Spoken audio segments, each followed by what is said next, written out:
I suppose one of my most challenging career choices at the time was to actually leave acting and start a rock group, and to actually go on the road and do what, you know, sex, drugs and rock and roll. Do you know what I mean? That you are part of that world.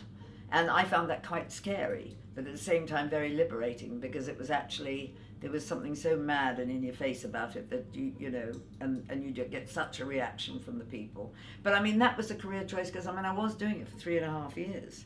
So therefore I wasn't actually acting during that time, I was doing that. 1999, I decided to do my first solo show, aided and abetted by Stephen Burkoff, who said, you know, you should take the power into your own hands. You say, you know, work gets less when you get older, but do a solo show. It was such a success, I went round the world with it. I've been to practically every country in the world. And then after that, every 2 years, I took to Edinburgh another show. And my third show, not the second one, which was by Gabriel Garcia Marquez, but the third one was an autobiographical show, and that's where I learned to be a trapeze artist. And I was 62 then.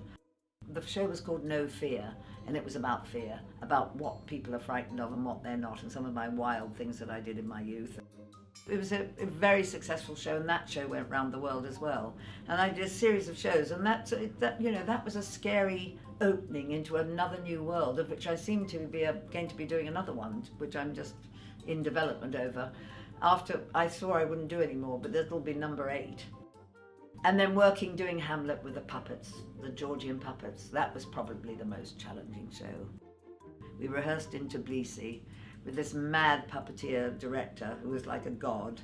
I was playing, his idea was to have a woman playing Hamlet, but all the puppets played all the other characters. But what he forgot to tell me is that they didn't speak English, so I had to voice all the puppets and play Hamlet and play this old refugee woman. I mean, it was really hard, and I played Hamlet. So that was probably, now I know that was my most challenging show. Hamlet with the Georgian puppets. But we did that at Edinburgh, and it was a huge success, but it was tough.